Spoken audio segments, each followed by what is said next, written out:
Today, we are live from City Hall. We are going to talk about what we're even doing here, what is Portland doing in general, how to handle election year stress, and your top 3 events for this weekend, plus an MLK Day bonus. Welcome to Portland Tea Party.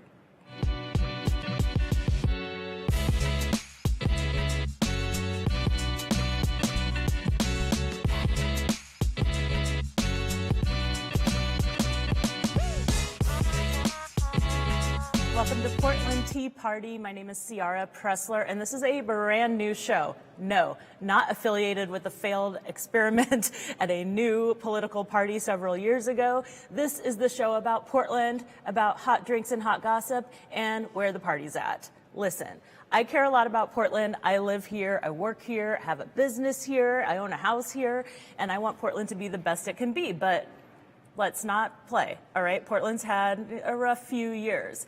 So this year is pivotal.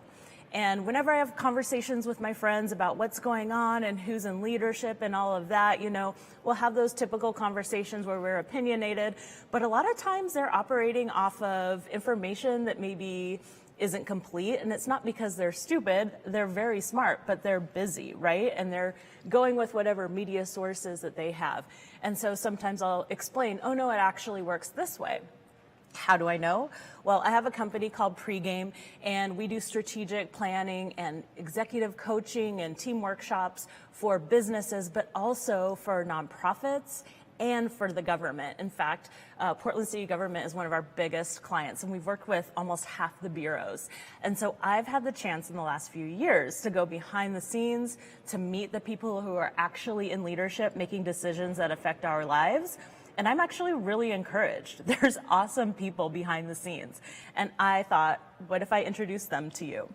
What if I broke down this crazy 2024 year in little bite-sized pieces for normal people so that you could get a handle on what's even going on here and why you should even care about it? So that's what we're doing here. It's a little civic engagement project. If you want to use that language, I try not to. We're going to have leaders explain it like I'm 5. Don't waste my time. But we also want to get to know who they are as people, right? Because we often just like turn people into characters when we read about them in the news, and like they're all bad or they're all good, or, you know, like there are sports teams. And these are actual human beings in these roles, especially the officials that have been like working their way up in city government. Like they really care about public service. So we also need to find out like what's the disconnect. If there's awesome people who are smart in these roles, why aren't some of our problems getting solved? Like what's happening right here, right? That's the Portland part of this project. Now, of course, there's the tea, hot drinks and hot gossip. We're going to, of course, have tea with some really interesting people from around Portland, and we're going to find out what's really going on. No, we're not here to destroy lives. It's not that kind of gossip, and we don't really have like a lot of celebrities in Portland, so we won't be doing that kind of gossip either. But we want to myth bust a little bit. Like, is there an idea going around that's actually not true? All right, you might be thinking of some things already. And then, of course, party. You know, there's all this talk about revitalizing Portland and bringing Portland back, and some awesome things are already happening in Portland. I don't know about you, but in 2023, I had a blast going to events of all kinds all over the city, and I want to make sure you know about what's going on right now so you can get out there and take advantage of it. And for those of you who live in the suburbs of Portland, which we also love, and for those of you who live elsewhere, we're going to give you some reasons to come visit Portland as well. You can stay at my house, it's all good. But most importantly, you are a co-producer of this show. Listen, this is not my job. This is a passion project. I'm doing this for fun and because I care about Portland and because me and some friends thought it would be fun to do a creative project together this year. But that also means I don't have infinite hours to spend on this, so I need your help. We have a website called portlandteaparty.com. It's logical. And we're also on all the socials. And if you have an idea for us, we want you to send it. So there's a forum on the contact page of our website. You can suggest a venue, We're not always going to be broadcasting from City Hall. We got really lucky to be able to do that for our first episode, which is amazing.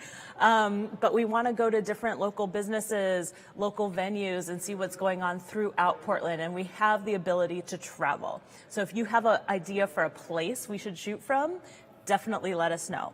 If you have an event coming up that's amazing that we should let everyone know about, definitely let us know that. And if there's somebody that you want me to talk to and ask some tough questions or just find out who they really are behind the news, let me know who that person is, and we will do our best to get them on. Now, no candidates, not at first at least. We're going to wait at least a couple months before we start bringing candidates on this show, because I want them to know what it is we're really doing here.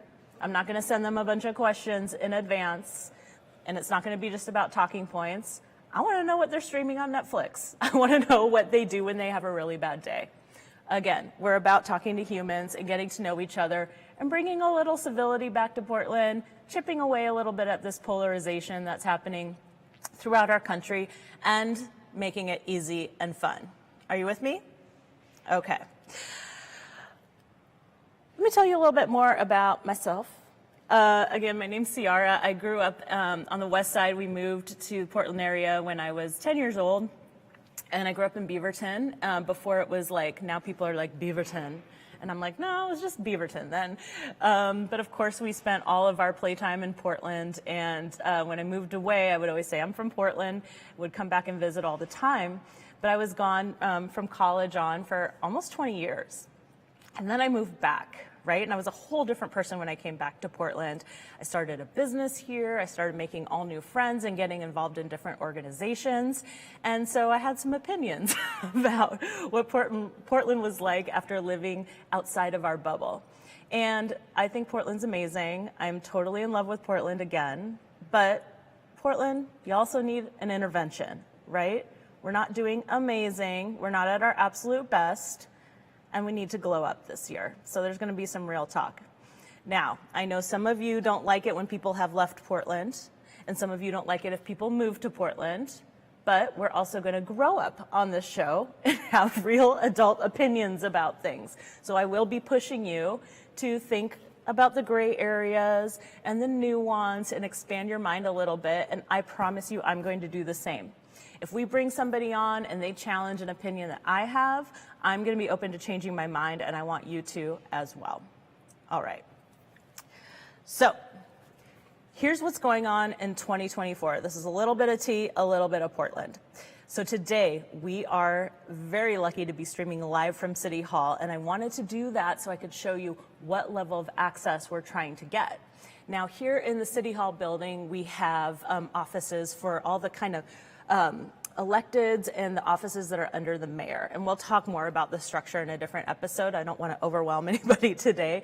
But here in City Hall, which is downtown on 4th Avenue, you can come in. It's this beautiful atrium building. There's a lot of art, and it's really quite open and friendly to come here. You've got like the Portland Auditor's Office. You've got, I'm looking at the offices right now, the Auditor, Office of Government Relations, the Mayor's Office, and all 4 commissioners, right? So we have 4 commissioners right now, plus the mayor is a commissioner, and that makes up our city council.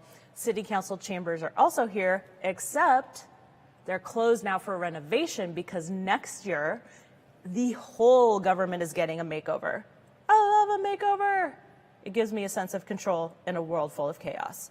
So we are getting next year an entirely new government, not just new leaders, but a new structure. Again, I'm going to explain that in the next few episodes, but that's why 2024 is so exciting. Are we going to be talking about Biden and Trump and DeSantis and Haley on this show? Absolutely not. There's plenty of people already talking about them, and I'm already tired of it. We are going to focus on what's happening in Portland and what's happening that affects Portland only. All right? So, quick.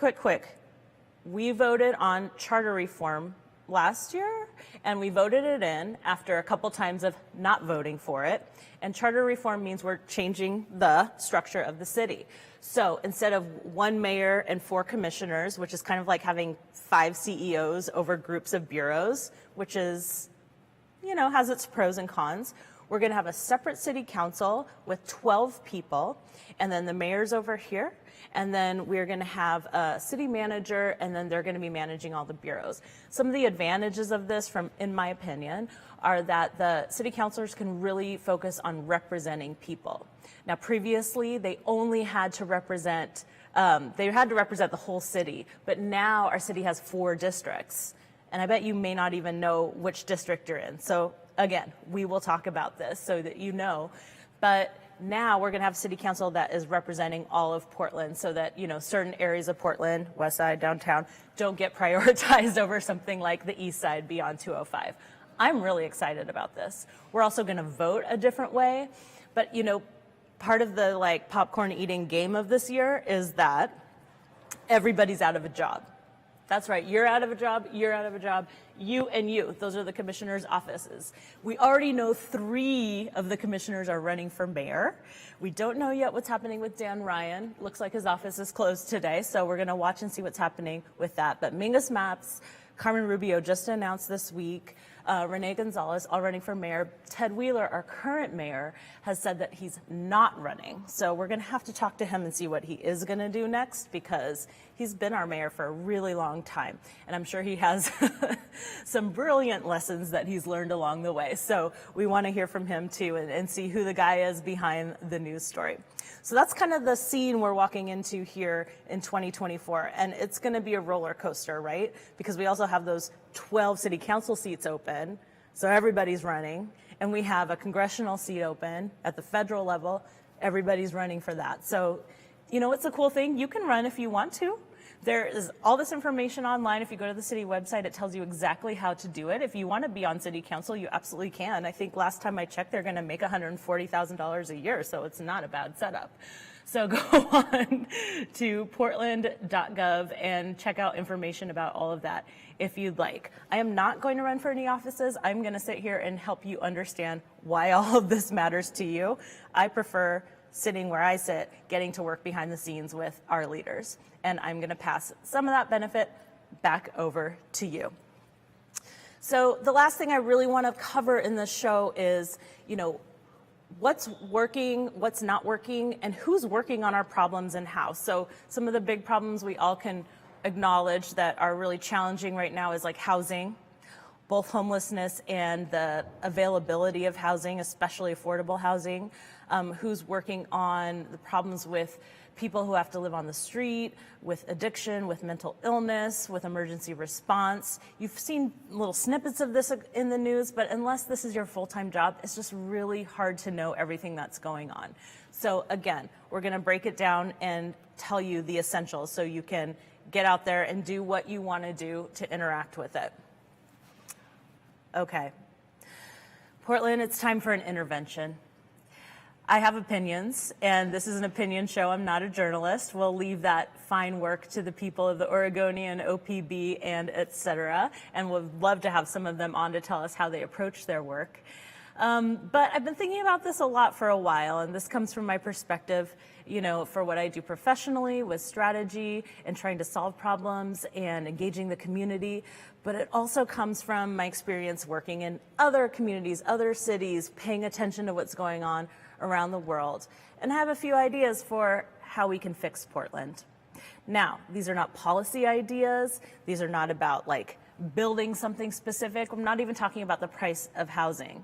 This is an intervention with the city, and this is an intervention with you, because we need an attitude check. I think that it's our mindset in a lot of ways that are holding us back. And yes, of course, some things need to be fixed at the policy level. But I think all of us could get better if we did a few different things. Here's just 11 of them.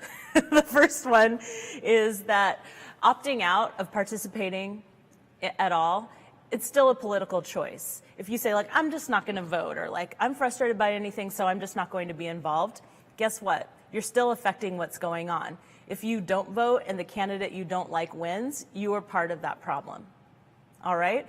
So, okay, you can choose to opt out, but listen, my ancestors would be rolling in their graves if they knew that they fought for my right to vote as a woman, for my right to vote as a Black person, and they would I just wouldn't do that to their memory. So I want you to be voting and to be involved to the level that you reasonably can.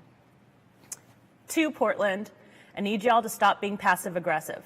I know this is not going to happen overnight, but we have a communication style here in Portland that is not doing us any good. We can be very passive. We don't say what we mean, and that means we're not telling the truth. And so just notice it. Notice it in your own speech, in your own way of doing things, and the things that make you upset and how you handle them going forward. Because the more we don't say exactly what we mean, the longer it takes to get anything done.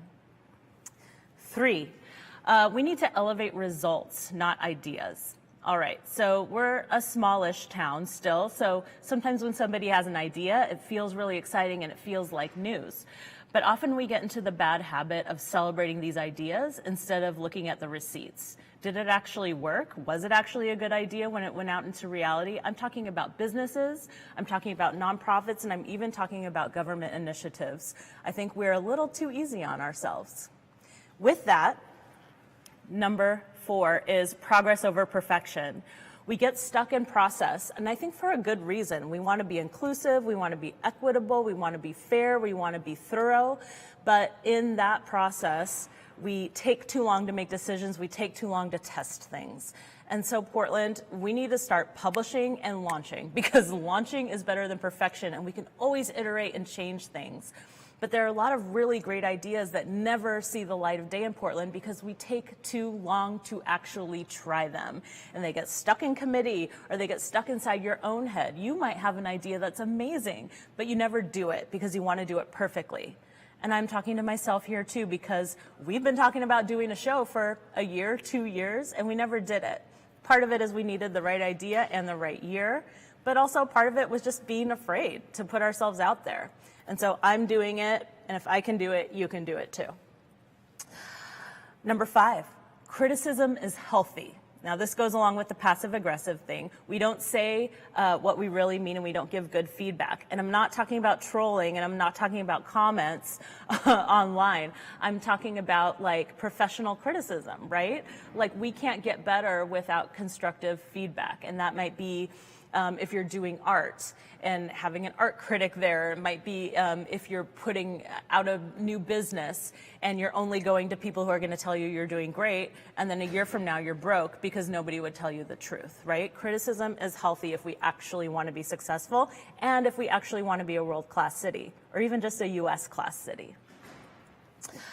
Number 6 is listen to experts. Now we're all experts because of the internet. We get to review everything, and respect for actual experts has gone away. I had really hoped that during COVID we'd return to respecting experts because we needed experts to help us navigate that time. But it seemed to somehow get even worse, and we can blame whatever for that.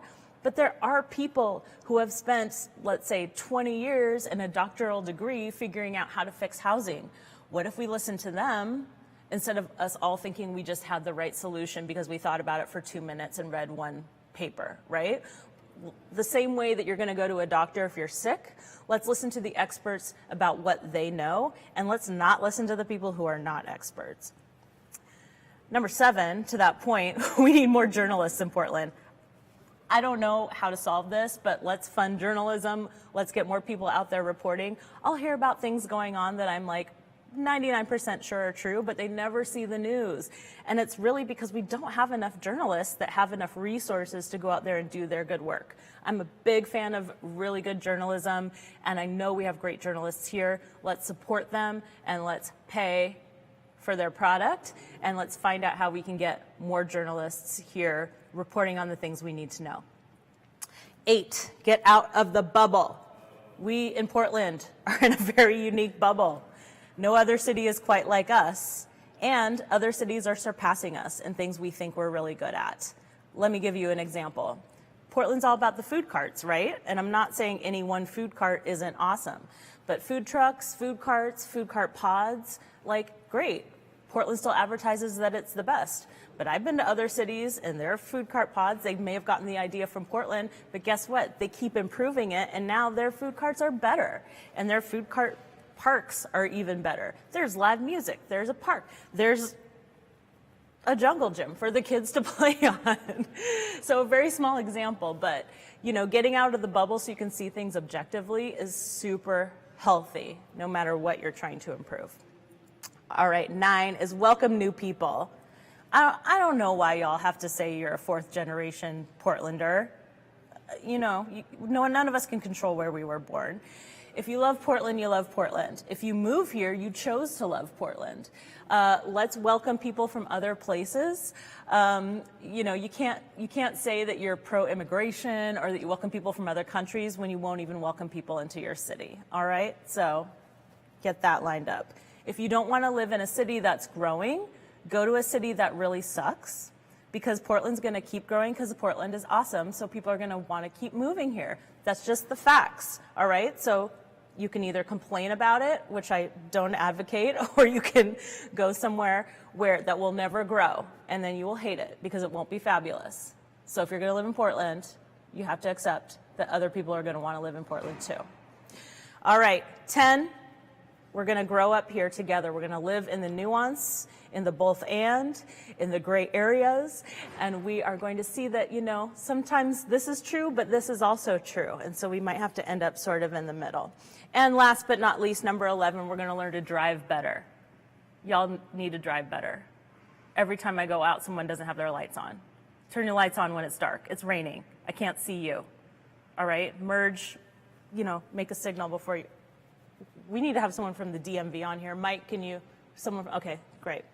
All right, what did I miss? Do you agree? Do you disagree? Is there another way Portland needs to grow up or glow up? Let us know at Portland Tea Party or portlandteaparty.com. And when we're back, some more tea.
I'm just having tea here with my friend Sophia, and Sophia is a wellness expert, and so she is going to tell us how to deal with 2024. Sophia, welcome to Portland Tea Party. Thank you. I'm excited to be a guest. Cheers. Very cheers. All right. We're so civilized here with our teacups. Sophia has a company called True Measure. They go into, well, tell us, what does True Measure do? I'll let you speak for yourself. Well, we help leaders in organizations find ways to be fulfilled and balanced in a turbulent world. Well, thank you for coming to talk to us, because the world is turbulent. And Sophia and I are friends. We've been friends for like, what, 7, 8 years? At least. Yeah. And so when I'm freaking out, I know who to call. And we'll go for a walk over the bridges and just like talk it out. And you always have amazing things to tell me that are not just tips, but also just realizing that we're human and it's not easy. And like sometimes we just have rough days. Yeah, I love what you were saying about elected officials just being human. And I think that's what a lot of people lose sight of whether it's, they're a supervisor or their direct reports or neighbors, that they characterize them. Yeah. And lose sight of that actual human connection and the reality of it's hard to be human right now. Yeah. Why do you think it's hard right now? I think there's been a lot of constant change in the last few years, not just the pandemic. There's a lot of uncertainty that didn't used to be there. Our world is changing and growing faster than ever. Companies are turning over. And, we're not wired for change at this rate. We're wired for, plant the corn, plant the seeds, and then a season later we have the harvest, but things are happening much faster. Yeah, I'm feeling that this winter because, as it gets dark and cold, which like this weekend is the coldest, right, so far, and, December's just been so dark, and I just want to hibernate, and I think we're like made to rest and not be going this time of year. Agreed. Yeah, I think we're hardwired to have some downtime, but we are required to be always on, even more so than ever. So in this always on world, this year is on, like already, like I said, I'm tired of all the presidential, like Iowa caucus, New Hampshire vote, like I already can't. And so what are some ways to manage just the stress of like all the 24-hour news cycle coming at you all the time? That's really challenging because everything anywhere is available all the time. Yeah. And so we have to make a concerted effort to turn it off. And I think the first area is boundaries. There's so many boundaries that you can create with like shutting off social media, turning off the news, when to watch the news, and boundaries also around who you discuss things with, when you bring up topics, because, finding the right time to have difficult conversations is really important. So like not at Thanksgiving dinner with your family, extended family. That's not good idea at all. Boundaries is good. I have a friend who turns off her phone on Sundays, like completely, and yes. the people close to her know that she's going to do that, and that if they make plans, they better show up. And, like you and I grew up at a time that didn't have cell phones yet, and so we had to do that.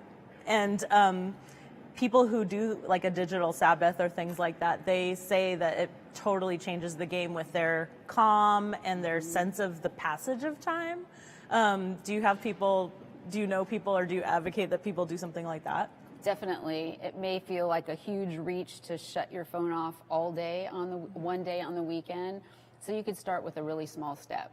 Start with, 10 minutes over lunch. Start with an hour at the end of the day. Maybe a half day on Saturdays, maybe no electronics.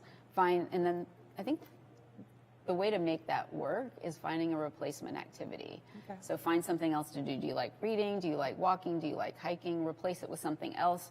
And that kind of breaks that urge to like reach for your phone and check what's happening.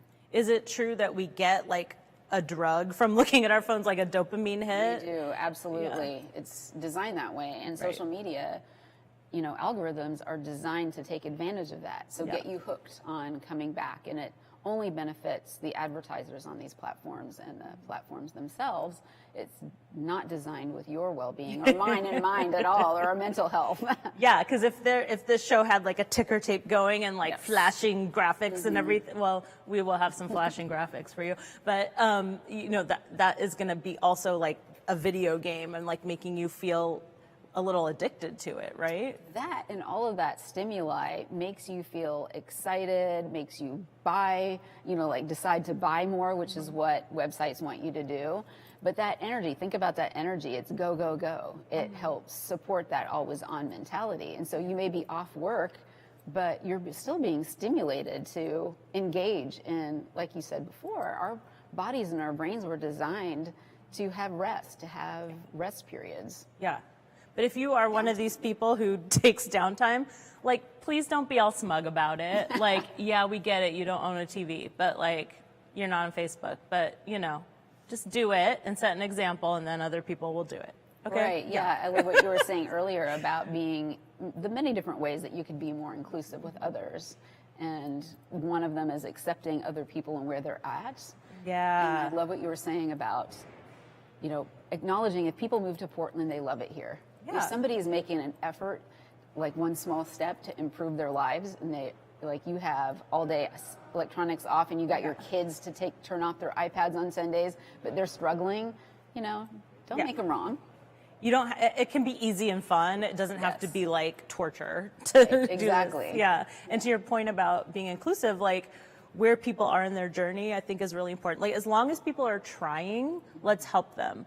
I see a lot in my work where I'm working with a lot of organizations and government. They're really sincerely, like everyone is there to try to make things better. Right. But like people will turn each other into enemies because they're not at the exact same place as the other person when it comes to something like equity. And I just think you turn off a lot of people that could be allies or who could move further by just getting mad at them out of the gate. Like I've seen friends who are doing a lot of good for a nonprofit just like peace out from the board because the staff was so mad at them because they didn't say the right word once, and they would have happily learned it, but because they were attacked, they went into that fight or flight and they left. So I think, finding ways that maybe people can be more mindful in order, I mean, how do they even get to the point where they don't just react with anger if something doesn't go the way they think it should? Yeah, I think the first step is realizing that we're all in the same boat together. Yeah. We're all in the same journey. We're having very similar challenges.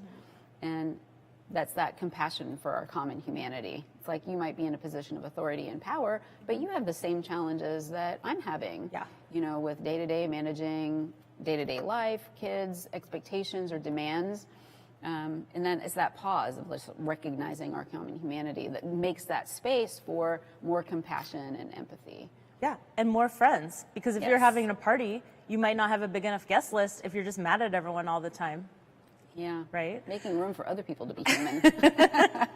Last thing I want to ask you is my own personal challenge all the time, which is that I'm all about goals and I want to like accomplish things tomorrow and it's the new year. And you always tell me about the importance of small steps. Yes. Can you just tell our guests about that? Sure thing. Yes. So us A-type personalities tend to try to go for the moon all the time. And yes, there's value in big, hairy, audacious goals. And I think you need to set those things as part of your vision, but the actual accomplishment needs to happen in small steps. Okay. What's an example? Like, I want to get healthier this year. So how, I'm like, oh, I have to be in like half marathon shape and like 40 pounds lighter tomorrow, but that's not how I should look at it. Is that what you're saying? Yes. So remember the dopamine hit that Okay. you get off social media. You need to set yourself up with little tiny steps that are so small that you would laugh about doing it. So, okay, you want to get healthier. Let's say you run a marathon, let's say at some point again someday. Okay. You don't start by, I'm going to run 5 miles this week. Yeah. You start with, I'm going to grab my tennis shoes before I go to bed and put them by the door. That's the only goal. Not even to put them on, not go outside. Doesn't that make you kind of want to laugh? Yeah. Like, why bother a little bit? But it kind of breaks up that mentality of all or nothing. It's like I'm all in or 100% or nothing I do, all the little steps aren't of value. Right. And so as soon as you do that little thing, you're like, hey, I put the shoes out there. Then you get that dopamine hit. And guess what? Next day, you might put them on. Walk around with your coffee with your tennis shoes on and don't go outside. But still, the next day, you might go outside. My steps have not been small enough is what I'm learning today. Yeah. Yeah. And then I always like to have a gold star that I can put somewhere that I did the thing. I need Exactly. that dopamine hit too. And that's that reinforcement. Cool. Yeah. I love it. Well, Sophia, I want you to keep us honest as we go with this project this year and make sure we're staying healthy and humanizing each other and also, taking small steps forward. Yes. Well, I'm happy to be part of this initiative. It's so important. Thank you. When we're back, the party.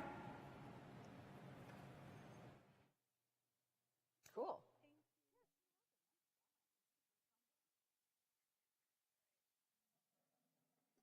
Execution to bring it to life. Whatever your business, your project, your event, I want to show you exactly how to get it done with strategy and style. Join me for the Game Plan Bootcamp. Are you in?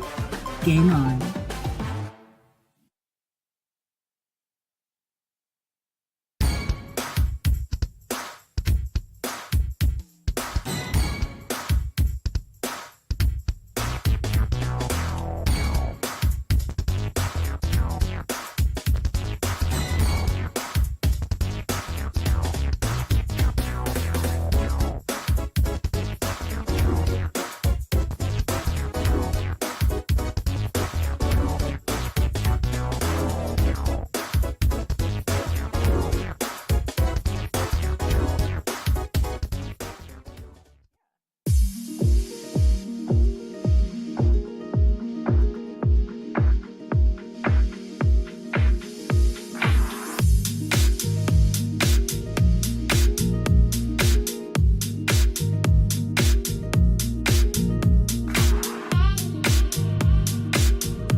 Party time. It's only worth it to do all this if we get to celebrate along the way and make it fun. So I have looked up 3 events happening in this next week that you might want to check out. First of all, assuming it doesn't snow and ice everywhere, you have got to get down to the Keller to see the Lion King tour. I'm told, because I've never seen The Lion King, but I hear it's amazing. It's Disney. I mean, you kind of can't go wrong. So if you are into spectacle and beauty and probably crying in the 3rd act, check out The Lion King. If you want to get some Instagram influencer content, go out to Portland Boat Show at the Expo Center. Are you kidding me right now? Just like stand up there, sunglasses, hat, you know, take a selfie, do a filter. People are going to think you are like on the Isle of Capri. So get out there. Tickets are about $16, but you know, it's a year of content, so you can't go wrong. The other one that I think is super fun, if you're more about the hidden gems, is the Rocky Horror Picture Show for Virgins, which is at the Clinton Street Theater. I think that's been going on like since I was in high school, like a really long time. So go to that live for virgins. That means, you know, you'll be welcomed and you'll get the hang of it, I assume, unless it's like way more intense than I realize. So check out those events. It's also Martin Luther King weekend, so I want to give you 3 bonus events for Martin Luther King Day. Of course, a very important day. Are you off work? Maybe you will be anyway because it will snow. And if you're not off work, why? Does your company hate black people? All right, so the Skanner Breakfast, it's the annual event. All the who's who of Portland and the state and people who want to support the black community are there. That's going to be at the Convention Center. I don't know if there are still tickets, but that's happening on Monday morning. I went to it last year. It was incredible. There was music. There were scholarships for kids in the community. It was super inspiring. After that, you would want to head to the Highland Christian Center. They have an all-day celebration of Martin Luther King. They honor people in the community doing great work. There's a whole sort of bazaar where you can buy things, get food, get crafts, meet different community organizations, get hired by Portland Fire and Rescue. I mean, everything's going on there. And my favorite part, of course, is the music. And the other thing, I love this, making it a day of service, as some people have made it. In Lentz, I believe, there is a tree planting service day. So it's sponsored by Urban Forestry and Green Lentz. It is 10 to 1 at Lentz Park.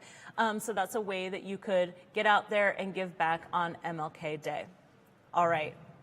You know what to do now. If you have an idea for this show, a guest, a venue, a party, an event, or a topic that you would like to learn more about, give us that idea. You are the co-producer of this show. You can tag us at Portland Tea Party, or you can go to portlandteaparty.com and we will see you there. And the last thing I want you to remember is you can't complain if you're not willing to do something. That's right. Portland Tea Party signing off. Thank you.